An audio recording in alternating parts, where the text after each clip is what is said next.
उत्तर प्रदेश के मुख्यमंत्री योगी आदित्यनाथ के एक बयान ने प्रदेश की सियासत को गर्म कर दिया है। खैर, सियासत तो सियासत है। सियासतदारों की भाषा भी सियासती स्वार्थ के नफा नुकसान को भांप कर ही निकलती है। किंतु यदि कोई ऐसी बात निकल जाए जो मानवता, समाज और देश के लिए भयावह संदेश दे, तो उसके खिलाफ देश के जागरूक चिंतकों और बौद्धिक वर्ग के लोगों को जरूर आगे आने चाहिए। यही उनका दायित्व, जिम्मेदारी तथा मानव समाज और देश के प्रति वफादारी है।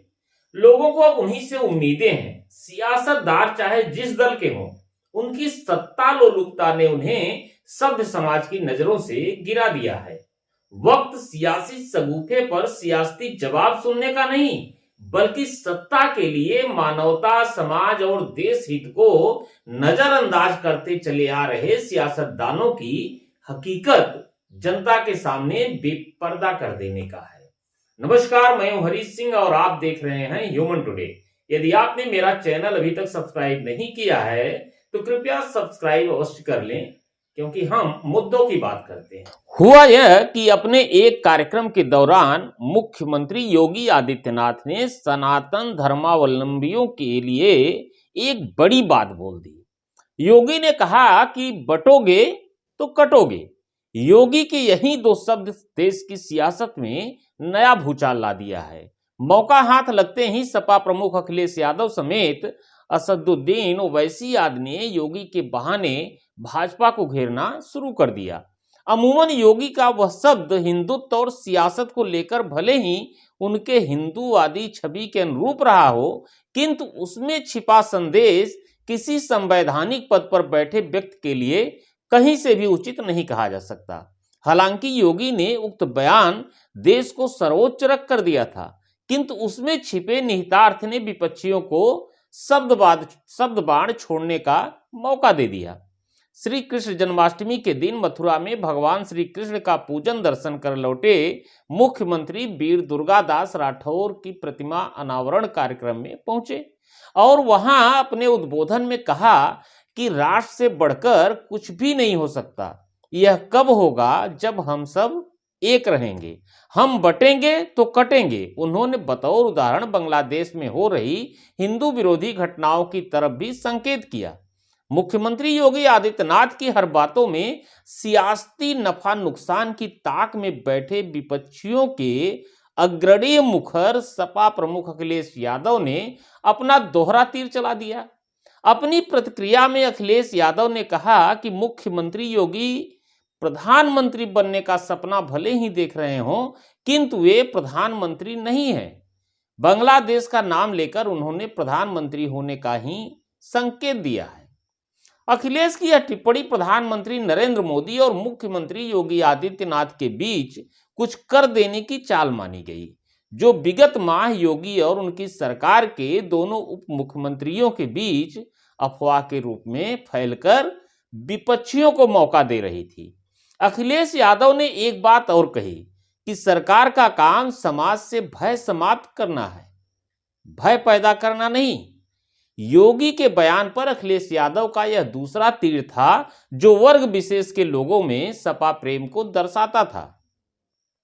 मुसलमानों के इकलौते नेता बनने की रेस में तेज दौड़ लगा रहे असदुद्दीन ओवैसी कहां चुप बैठने वाले थे। उन्होंने सवाल उठा दिया कि बटोगे तो कटोगे कहकर भाजपा क्या संदेश देना चाहती है, कटने का क्या मतलब है। ओवैसी की नई नपी तुली टिप्पणी यही कह रही थी कि भाजपा हर मौके पर मुसलमानों को भयभीत ही करती रहती है। कांग्रेस की तरफ से भी योगी के बयान की आलोचना की गई और योगी के बयान को कांग्रेस के चिर परिचित नारा नफरत की राजनीति में मोहब्बत की दुकान का राग लगा दिया गया। औरों ने भी अपनी तरफ से भाजपा और योगी को तरह तरह के व्यंग्यबाणों से छलनी करने का प्रयास किया। यह तो रही सियासतदारों की सियासती सोच और सियासत की बात। जहां तक रही काटने बांटने अथवा एक रहने की बात, तो इसके लिए देश की सरकार और राजनीतिक लोग जिम्मेदार हैं। इतिहास गवाह है कि किसी भी राष्ट्र में अराजकता तभी फैली जब वहां के सियासतदार सत्ता मोह में फंसे। कोई भी राष्ट्र तभी टूटा जब एक से अधिक लोग सत्ता के लिए उतावले हुए और अपनी जायज नाजायज कदमों से परहेज नहीं किया। भारत भी इससे अछूता नहीं है। पंडित जवाहरलाल नेहरू और जिन्ना का सत्ता मोह भारत के दो टुकड़े कर दिए, ऐसा आरोप उक्त दोनों नेताओं पर हमेशा लगता रहा है। देश के इतिहास से सबक लेना चाहिए। संवैधानिक पद पर बैठकर काटने बांटने की बात करने वालों को सोचना होगा कि देश सिर्फ हिंदुओं का ही नहीं है, यह भारत है जहां दुनिया के हर धर्म को मानने वाले लोग रहते हैं। संसार से पतन की राह पर पहुंचा दी गई फारसी जाति भारत में ही शरण लेकर सुरक्षित रहती है। भारत के मुसलमान ईसाई कहीं बाहर से नहीं आए हैं, यहीं के हैं। वक्त के साथ भिन्न भिन्न धर्म के अनुयायी होते गए हैं। हम सब में भारतीय होने की क्षीण होती भावना को जगाना देश की सरकार और देश के सियासतदारों का ही काम है। संप्रदाय के आधार पर समाज को बांटने का प्रयास बंद होना चाहिए।